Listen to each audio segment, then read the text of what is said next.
மதுரையில் வெகு விமரிசையாக நடைபெற்ற மீனாட்சி அம்மன் கோயில் திருத்தேரோட்டத்தில் பல்லாயிரக்கணக்கான பக்தர்கள் பங்கேற்று தேரை வடம் பிடித்து இழுத்து அம்மனை வழிபட்டார்கள்.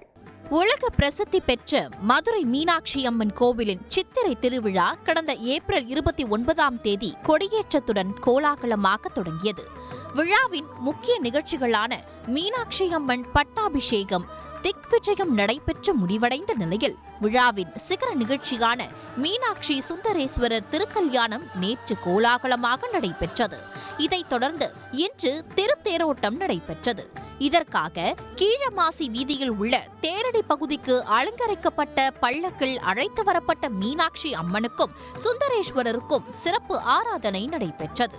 இதனைத் தொடர்ந்து அலங்கரிக்கப்பட்ட பிரம்மாண்டமான பெரிய தேரில் சுந்தரேஸ்வரும், சிறிய தேரில் சிறப்பு அலங்காரத்துடன் மீனாட்சி அம்மனும் எழுந்தருளினர்.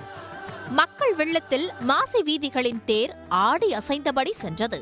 அப்போது கைலாய வாத்தியங்கள் முழங்க பாடல்களை பாடியபடி மீனாட்சி அம்மனையும் சுந்தரேஸ்வரரையும் பக்தர்கள் வழிபட்டனர். மனசுல எவ்வளோ இருந்தாலும் எவ்வளோ கஷ்டம் இருந்தாலும் அது சரியாகும்.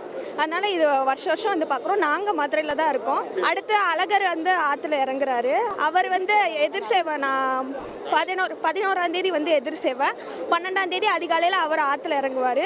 அவர் அங்கிட்டு வந்துட்டு ராமராயர் மண்டபம் வந்துட்டு வண்டியூர் வந்துட்டு அப்புறம் 10 தசாவதாரங்கள் போட்டுட்டு அப்படியே கிளம்பிடுவார். ரொம்ப அருமையாக இருக்குது. தேர் வந்து பார்த்தது சந்தோஷமாக இருக்குது. வருஷம் வந்து பார்ப்போம். எத்தனை தடவை பார்த்தாலும் புதுசாக பார்க்குற மாதிரி இருக்கும். ரொம்ப அருமையாகவும் சந்தோஷமாகவும் உடல் நலமாகவும் எல்லா மக்களும் நல்லா இருக்கிறதுக்கு மீனாட்சி தான் காப்பாற்றுறாங்க.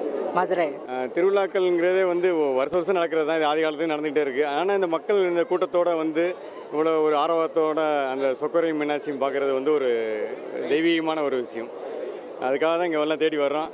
ஆமாம், ஒவ்வொரு வருஷமும் வந்துகிட்டு இருக்கோம். காலை 6 மணிக்கு புறப்பட்ட தேரை கீழமாசி, தெற்கு மாசி, மேலமாசி, வடக்கு மாசி தெருக்களின் வழியாக பக்தர்கள் வடம் பிடித்து இழுத்தனர். நண்பகல் 12:30 மணிக்கு தேர் கீழமாசி வீதியில் உள்ள தேரடியை வந்தடைந்தது. திருவிழாவினை காண மதுரை மற்றும் சுற்று வட்டாரங்களில் இருந்தும், அண்டை மாநிலங்களில் இருந்தும், வெளிநாடுகளில் இருந்தும் பல்லாயிரக்கணக்கான பக்தர்கள் வருகை தந்ததால் பலத்த பாதுகாப்பு ஏற்பாடுகள் செய்யப்பட்டன. உடனுக்குடன் செய்திகளை தெரிந்து கொள்ள சன் நியூஸ் பெல் ஐகானை கிளிக் பண்ணுங்க.